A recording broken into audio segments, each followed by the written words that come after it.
Hello everyone, I'm Phoenix Tremayne, and this is my review of Married to Medicine, Season 6, Episode 3, Crabby Ladies. This is probably going to be a really short review because, not a lot happened. It was very compact at the end, but the first half hour, nothing really happened. And we had way too much Contessa. And I think by now, if you've been watching my videos, you know how I feel about Contessa. But first, if you haven't done so, please take a minute to subscribe. I'm really trying to build this channel up, giving you lots of different types of entertainment videos. And I am, Married to Medicine is one of my favorite shows. And I'm sorry that I did not do this sooner. It's been a couple of days. It's been 3 days. So this is going to be 4 days late. And apologize for that.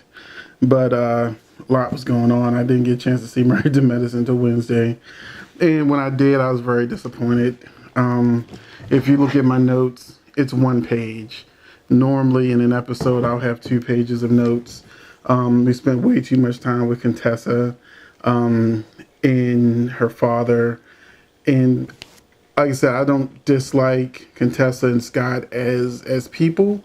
I'm bored by them as entertainment reality stars.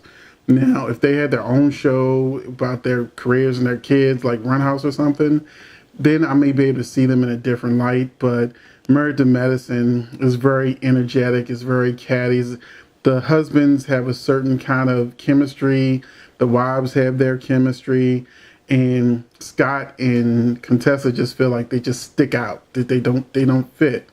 And I feel sorry for her and what she's going to do with her father, but I don't really want to see it because I don't feel anything for her like that. Like when Simone's father died and Quad was talking about her father in the bathroom, that scene, if y'all remember, I cried.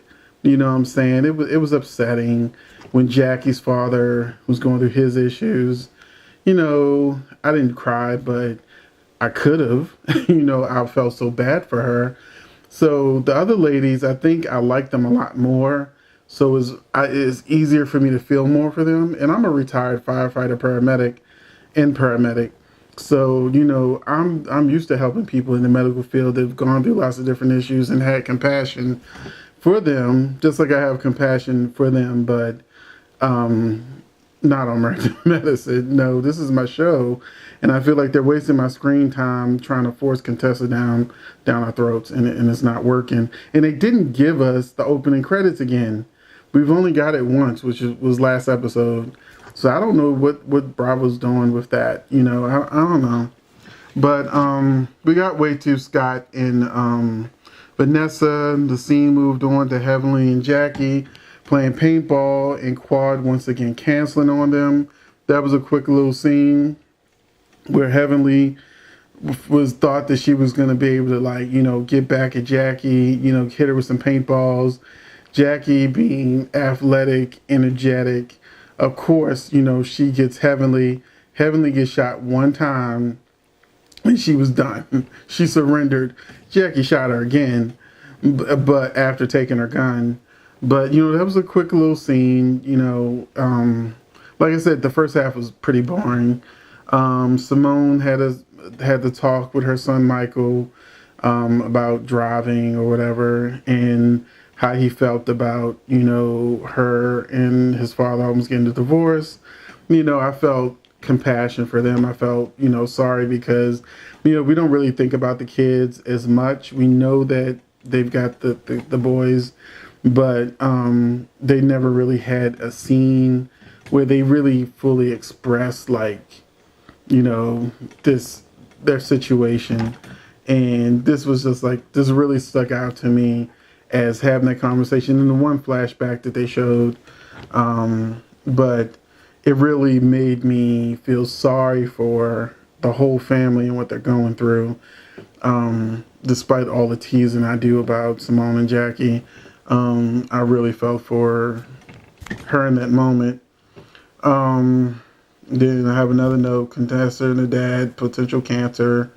Looks like he might even be already going to do chemo because he doesn't have any eyebrows. I know you lose your hair and stuff like that.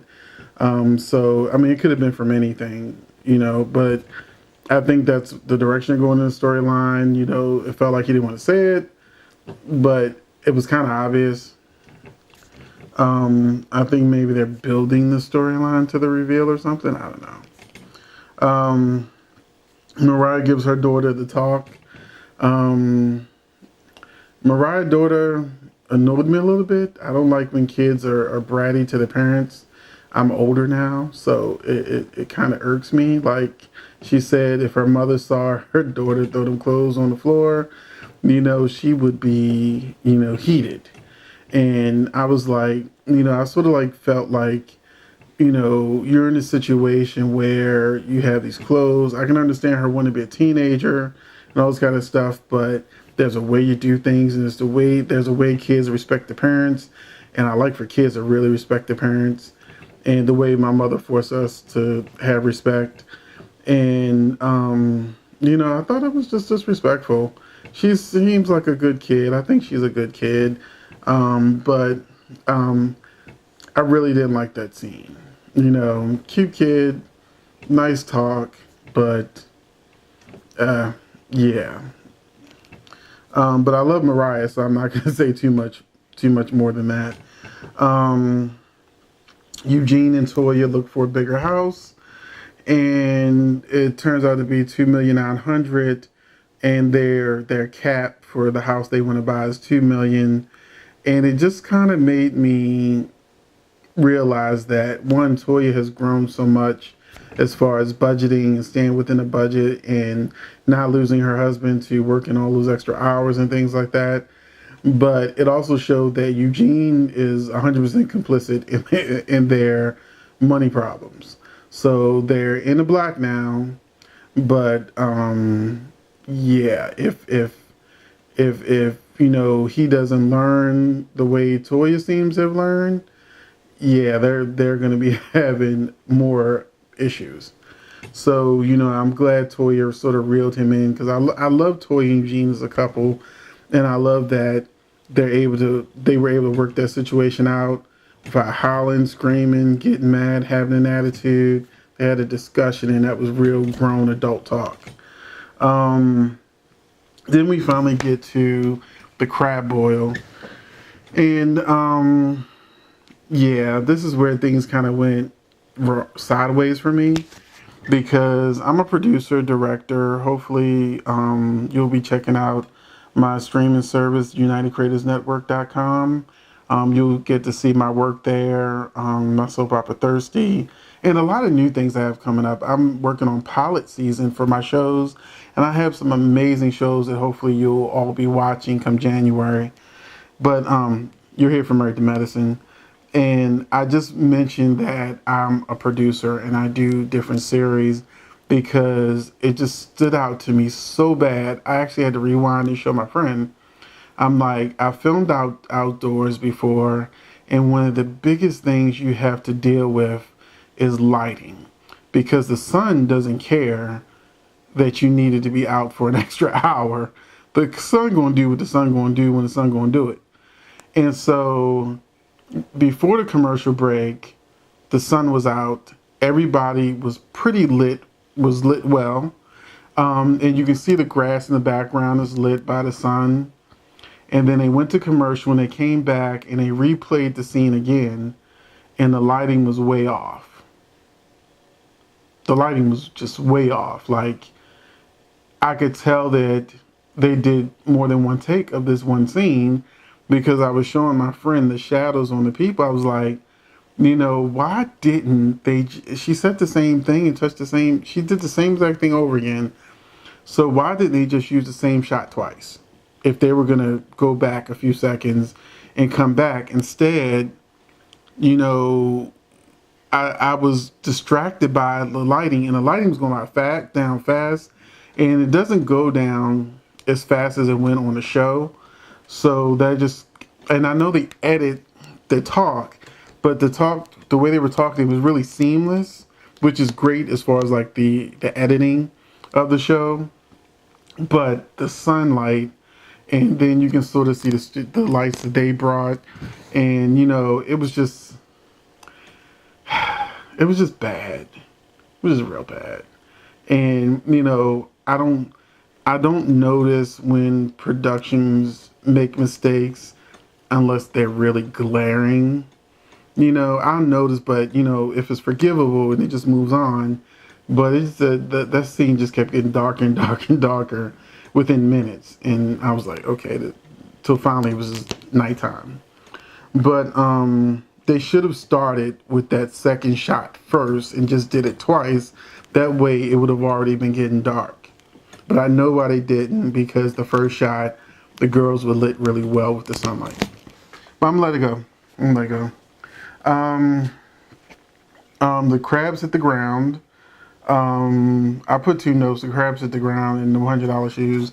So the crabs hit the ground and they just put them in a pot. I know they were live, but I'm from Baltimore. I'm from Baltimore and I'm in Baltimore, and we're like, crabs is like what we do, and what we don't do is have the crabs crawling around on the ground and on the dirty ground and they put them in a pot. I wouldn't eat those crabs. You know what I mean? I would, if anything, I probably would have boiled them, poured the water out, freshened the water up, then put the seasoning in, and kind of did it that way. But it just looked like it was what it was. And that was just nasty to me. I wouldn't eat that food. I wouldn't eat them crabs. And then $100 shoes I thought were cheap. So I've been praising Simone and her looks, and she looked good today. But them shoes look cheap to me. Even if they had $100 bills in them, I wasn't feeling them. The lighting, I already talked about lighting when Quad arrives. And I took Quad's side over Simone's attack and the rest of the girls that were attacking her, for the simple fact that if you're upset that Quad didn't come to you in her hour of need and she was finally prepared to actually have the conversation with people she's supposed to consider her friends, instead of showing her compassion, loyalty, love, despite what Heavenly said about sisters telling you the truth, let her get it out in her own way. They couldn't force Jackie to really talk about Curtis in depth on camera or whatever. But but she did participate in the scenes. But they saw she was in a really bad place, and nobody was hollering at Jackie like, loser, he's a loser, get rid of him. They didn't do that. But with Quad, it was a 100% attack, and I think it's just like Simone said, that Quad thinks she's better than us because she got this other show. And she didn't say that, but we know what she was talking about. And that's probably how the girls are feeling right now, is that Quad's being the diva. She thinks she's the Beyonce of the show.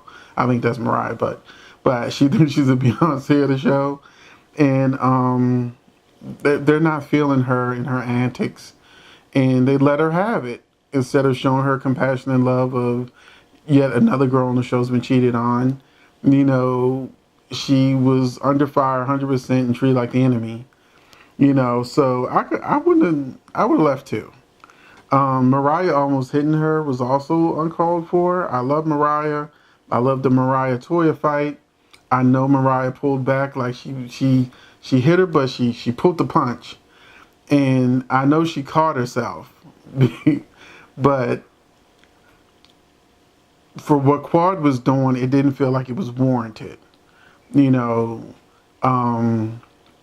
then Quad and Mariah had their moment in the room with the door closed, and I just kind of felt like, I hope this leads to Quad and Mariah being friends again, because they were the dynamic new duo, and I love seeing them together. So I hope this is possibly an inroad to them trying to repair their friendship, because I think they were amazing friends, reality show friends, and I would love to see them being a dynamic duo again, laughing, kiki, throwing shade at people. I would love for them to go back to that, because that was some of the best Married to Medicine episodes or scenes. Heavenly was good. which was shocking. It took Heavenly to the very end for her to sort of like get upset that, oh, I'm not going to let these bitches have all the moments in this episode. I'm going to get hyped too. But she didn't get hyped as she normally gets hyped. So either the anger management is working or she was just too tired to throw the shade.